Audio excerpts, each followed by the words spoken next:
life seems kinda pointless, doesn't it?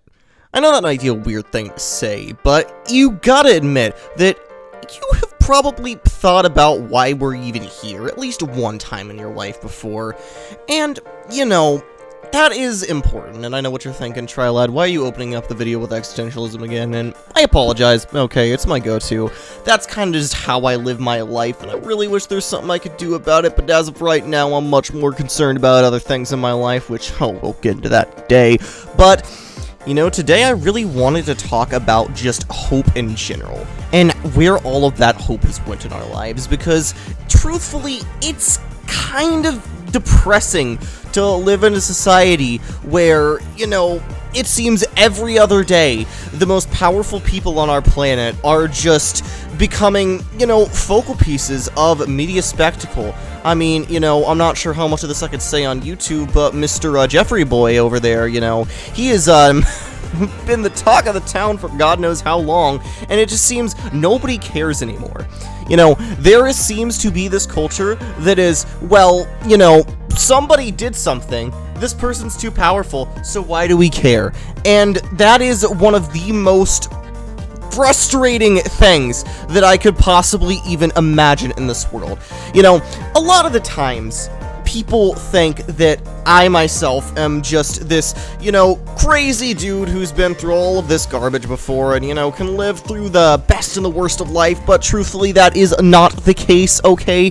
I am a very fragile and frail little boy. I say little boy, I'm like fucking 20 years old, but you know what I mean, right? It's really frustrating to have to live day by day and see that the world is going to shit every single second, and you know damn well there is not a single fucking thing you can do about it. It is depressing. And I myself have been through this before. I mean, I've told a couple stories on this channel about my life before, and I feel like you guys, if you've watched them, which if you haven't, by the way, there will be a link in the description or in the iCard up in the top right that you can click on right now and get sent to those videos. But, you know, for those of you who don't know, I've been through some shit, okay? I have been through the same point where it's like, well, I'm fighting all these powerful people, and it doesn't matter, right?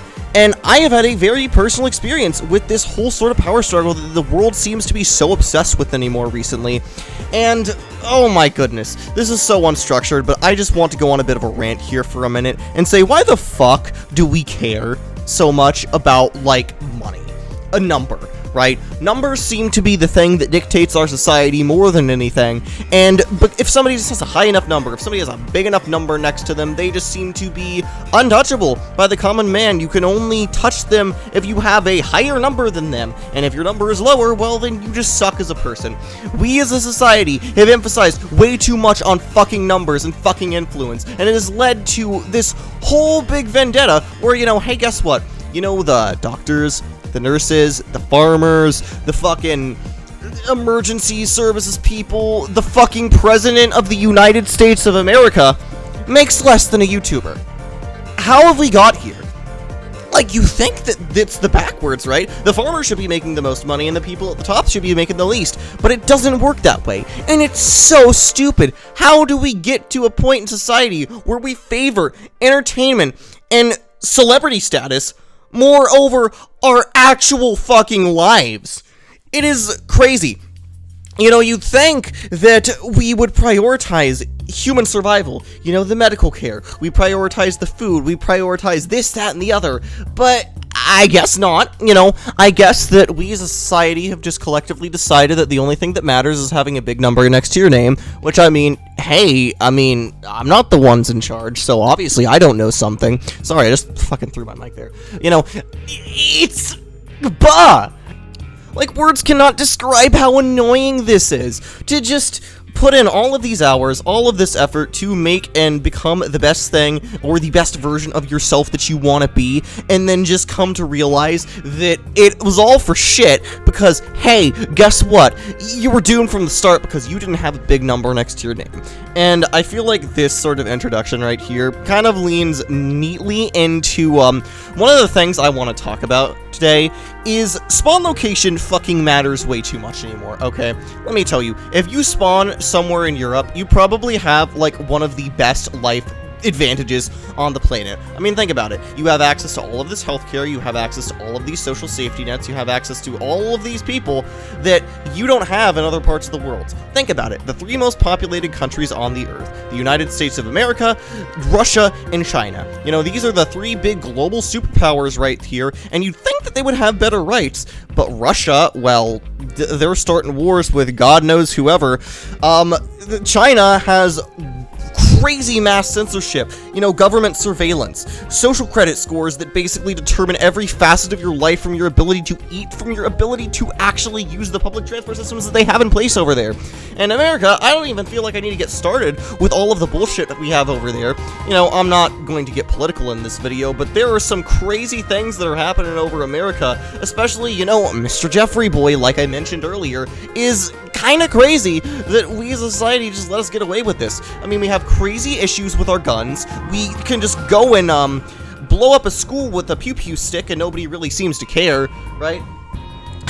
We don't have access to free universal healthcare, which is something that every other country in the world, including fucking North Korea, has, by the way. Don't ask me how North Korea managed to do something better than the United States of America. You know, greatest country on earth, and we can't even afford healthcare for our citizens. That is, you know, that is something right there. Let me tell you that.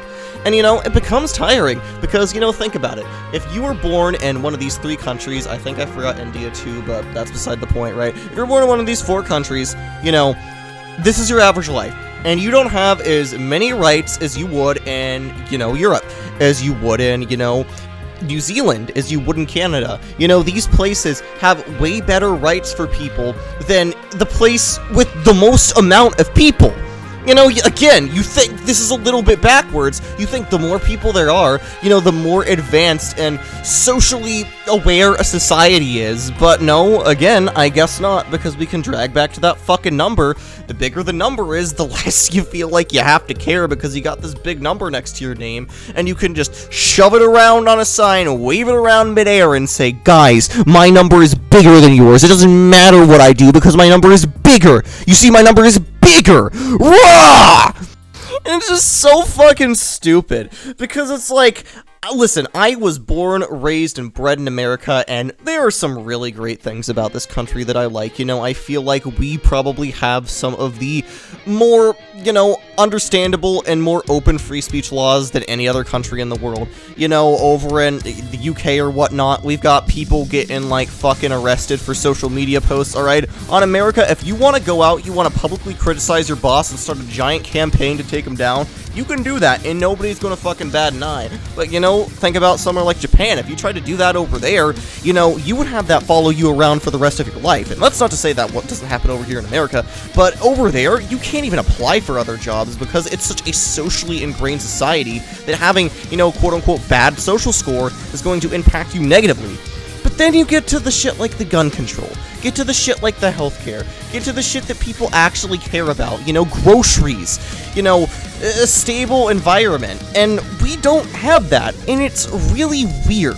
Because, you know, I know I'm probably rambling on about this, but it would make the most sense if somebody got what they were looking for in one of the biggest countries on the fucking planet. I mean, we literally are the owners of the world's reserve currency. You'd think that that would, you know, make it so we have at least a little bit of semblance of sense, but, you know, I guess not. I guess it's wishful thinking to expect people to actually, you know, care somewhat about the way it means the world that we live in, but, you know, who would I know? I'm just a fucking tree. I'm not, you know, well-versed in the ways and haven't been through this whole number, song, and dance so many times before that it's not even funny. Nah, I don't know what I'm talking about. I'm just a normal guy, bruh. And, you know, the obvious solution to this whole predicament would be to just leave. I mean, I live in Ohio, right? It's about a 3.5-hour drive from here to Winnipeg in Canada. So, you know, if I don't like it, you just leave, right? Oh, you sweet summer child, you do not have any clue what I'm talking about with the numbers yet, do you? So, let me explain this. In order to, you know, immigrate yourself from here to Canada, that's the example we're going to use right here, you have to get a lot of things under control. For starters, you need to have a skill that is marketable to another country, right? You can't just waltz up on some country's front door and say, hey, can I come into your country and gain residence there? Because they're going to turn you down, because they're only allowed to let in so many people a year. They can't let everybody in, otherwise the country's going to become way too overcrowded. So there is limits on how many people can come in. So what you need is you need a marketable skill. You need to be, I don't know, you need to be good in nursing, you need to be good in psychology, you need to be good in law, you need to be good in, you know, anything in healthcare they're looking for up there right now. You need something that is marketable. And after that, you need to have a completely clean record. Now, I, myself, thankfully, have not been charged with any serious crimes that would follow me around for the rest of my life, but if you don't have a clean record, guess what? You're probably not going to go over there because they're looking for exemplary citizens to come over there, because again, if you're a country looking for somebody, you would want nothing more than to have the best people in the world, the creme de la creme, so to speak. And to top it all off, you know, you're going to need to know the native local language. Now, obviously, as in Canada as our example, they speak mostly English over here. But guess what? They also speak French up there. And knowing good French is going to make it so you are more likely to be able to gain residency in a country. Not only that, but you need work experience in the country. Now, here's a little fun thing about immigration to Canadian that I figured out when I was researching for this video, okay? You need to have, 2 to 3 years of Canadian work experience in order to live in Canada. Okay, now that's a bit weird in my opinion, alright? I feel like if I want to live in a country, I should not have to have been living in this country, and already, you know, it's like, I get worker visas exist, I get that you can go over there on a visa, I get that on a visa things will work, but it doesn't make much sense to me that if you want to live and start a life over in another country, that you need to have work experience in said country. Like, I'm not sure if it's a cultural thing that I don't get. If there's any Canadians in the comments, can you please explain to me why I need to live in your country for 5 years before I can actually live in your country? That doesn't make much sense to me now, does it? And trust me, I'd love to live up there, right? But I have familial ties keeping me here. I have financial ties keeping me here. I have a lot of things, and keep in mind, my mother and my entire family really is a piece of shit, or they are so distant that I really can't keep in contact with them, okay? So I don't have, like, the normal ties. My familial tie is basically my grandmother, and when she's gone, there's nothing keeping me here. So for somebody who has so little keeping them in one place, you'd really expect somebody like me to leave, wouldn't you?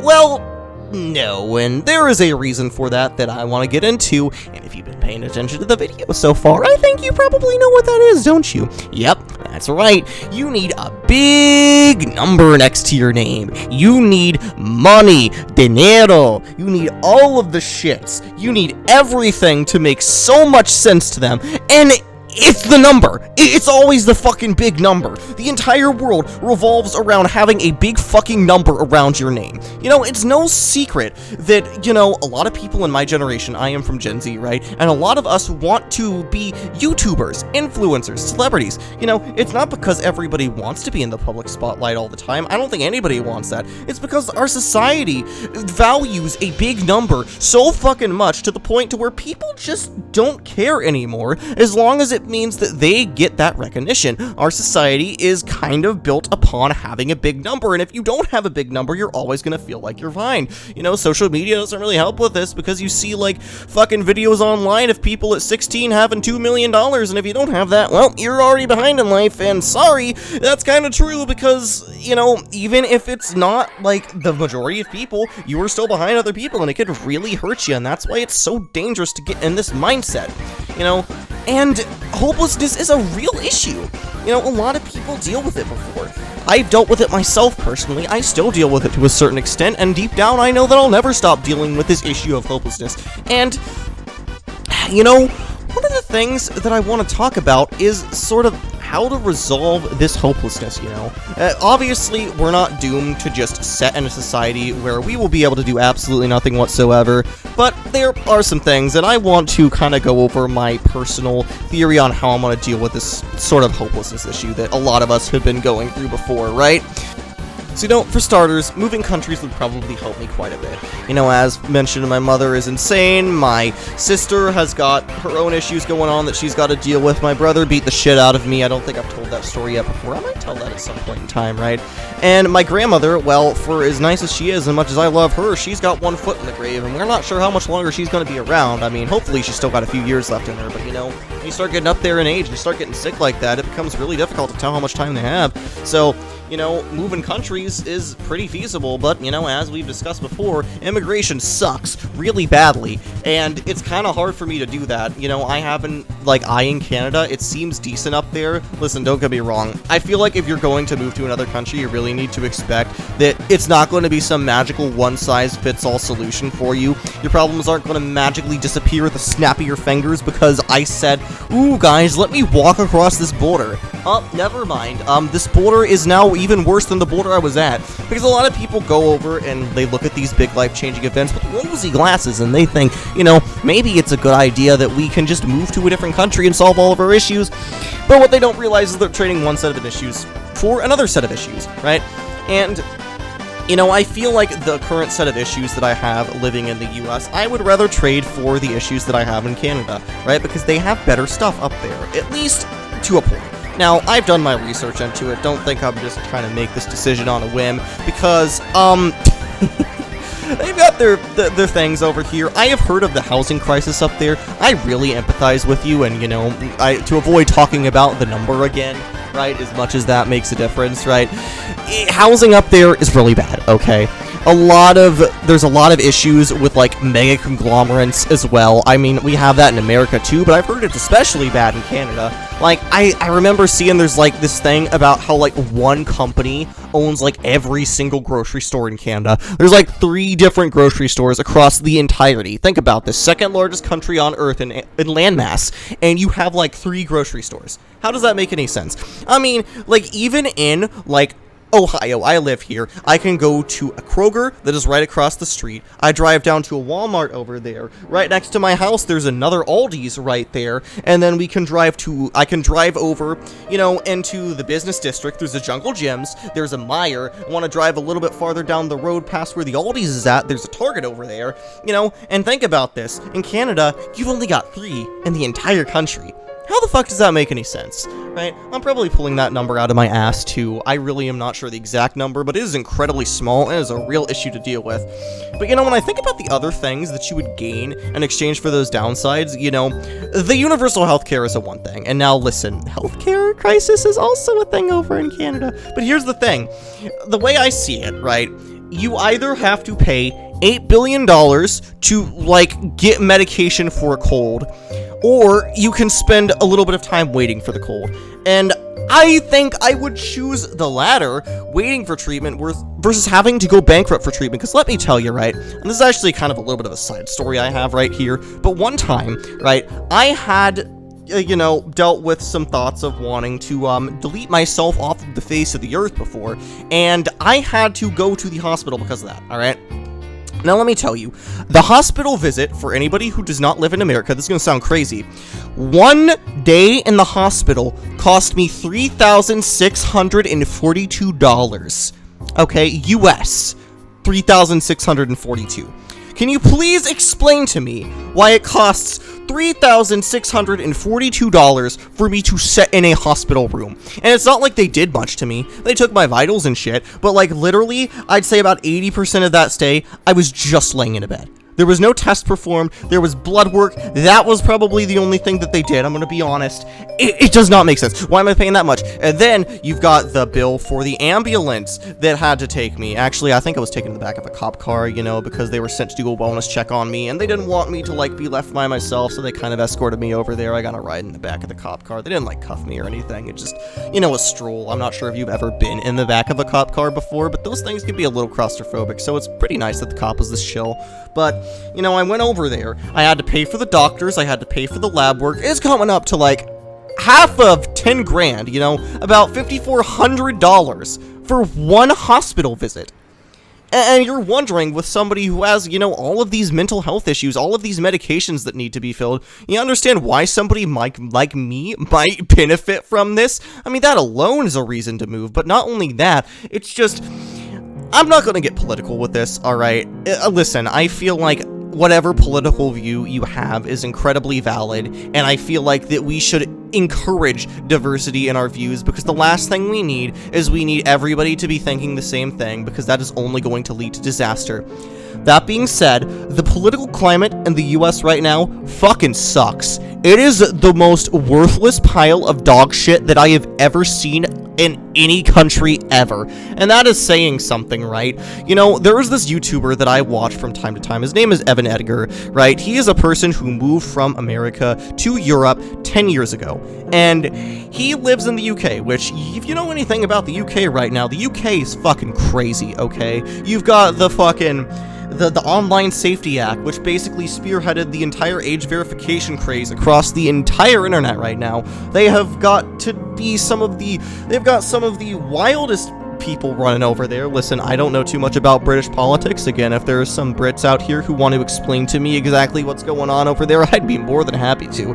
But with all of their instabilities, that guy would still rather live in Britain any day of the week than America, and I feel like that kind of speaks volumes to how crazy things are over here. And, you know, I feel like there are a lot of people that would rather live here. You know, I cannot deny that there are a lot of things to like about this country, but for a lot of people, you know, this isn't good.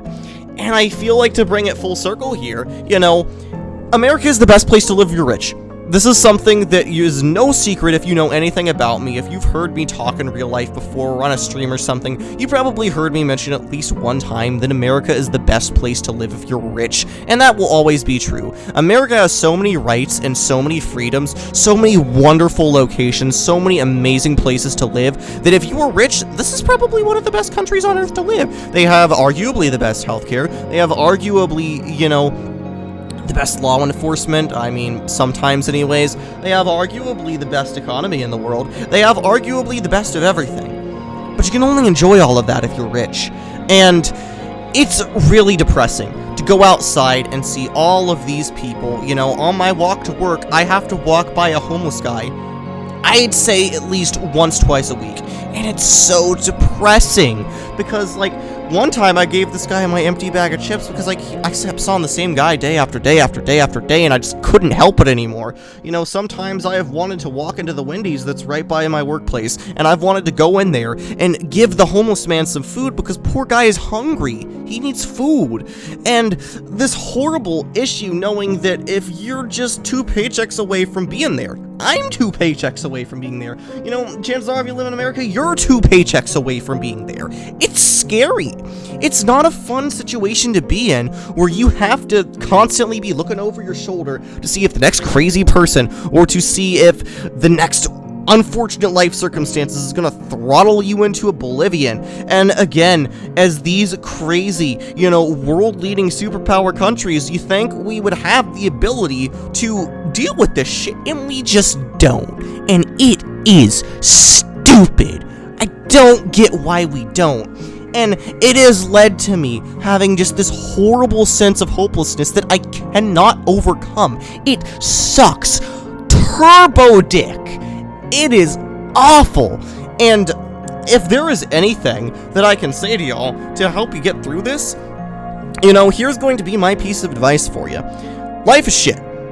Pretty good chance that you are never going to achieve what you want to in your life. Don't get me wrong, dreams are a good thing to have. Dreams are a good goal to have. I mean, I'm still uploading these videos when my last 2 uploads have only gotten 2,000 views, which is still an incredible amount. I'm incredibly grateful for those numbers, but it's nowhere near enough to actually make this into a career. But you know what? I still do it anyways. Why? Well, because I need something to do. It's 3 a.m. right now as I'm finishing up this voiceover, and my sleep schedule's cooked, I'm not going to lie. To get on a more personal note right here, I was supposed to go back to work last week, and turns out we didn't get the thing resolved with the union representative. So we actually had to push off the work to this Sunday, which is tomorrow, because it's fucking 3 a.m. right now. But we had to push it off till tomorrow, and guess what, guys? I'm not on the schedule. So I gotta go find them again and see, hey, why am I not at work? But anyways, you know, you've got this whole situation where you've got all your dreams, and there's a good chance that they'll never become reality. You know, tough love right there. Nothing you work for is ever going to matter in the end. I mean, we as people, who knows what's going to happen after we die? Maybe it's all an inky black void. Maybe it's, you know, heaven. Maybe it's reincarnation. We don't know, and there's no way for us to know. All we can do is believe in what we want to believe in. You know, I believe in a philosophy of pessimistic optimism. You know, because of the circumstances I was raised and born in, there are certain opportunities and certain things in my life that I'm never going to be able to get. Things that I would love to have, but I'll just never be able to get. Not because of lack of trying, not because I don't want to do them, but because I just can't, because of circumstances. You know, it's a really hard thing to accept and to understand that you as a person might never get what you want in life, you know? No matter how hard you try, no matter how much you might want to do something or be someone or help someone, you can't do it. And it sucks. It is probably one of the shittiest feelings on the planet to know that you have tried so hard to do so much and you've accomplished so little in the end. It's kind of fucked, isn't it? But more than anything, I think it's a really important thing for y'all to remember to never stop trying, okay? Society is shitty, but I can promise you this. There's always a brighter light on the other side. You know, you've got all this homelessness, all of this crazy mass panic with all of the wars around the world right now, all of the garbage, all of the economical shortcomings, the societal pressure to do better, but realistically, you know, hope can be found not in hopefulness, but in trust, in faith that things will get better for you, for your family, whatnot. You know, always be a pessimist, which sounds counterintuitive, but it's good to plan for the worst. It's good to expect the worst, because that way, when the good stuff comes around, you're way more equipped to enjoy it. You know, I feel like these last 3 videos have been kind of real downers so far, just me talking about how my life has been fucked every which way, but, you know, there are good things in life. There are really good things in life that you can look forward to. There's a lot of things that people want to do with you, a lot of things that you'd want to see, a lot of things that you'd want to know about in life, and you gotta keep trying, man. It really sucks, you know, it really sucks to be at a point where you can't do anything. And that's okay, because for as much as we might want to pretend that we don't care, we've got a future ahead of us. It might not be in the place that we're currently living in right now. It might not be in the time we're currently living in right now. It might not be with the people we're currently with right now. But as long as you keep trying, chat, I promise you, you'll be fine. My name is Trilad. Please make sure to subscribe if you did enjoy the video. Join the Discord, link in the description. I'll be live on Twitch the day of this being posted, and probably every other day this week, because I don't have work, apparently. That's fun. Do all the things I said. I'll have a video linked up in the top right for you to go watch after this now. But yeah, my name is Trilad. Have an awesome night, day or night, whatever you're doing, whatever you're seeing, whatever you're living, and I'll see you next time. Bye-bye.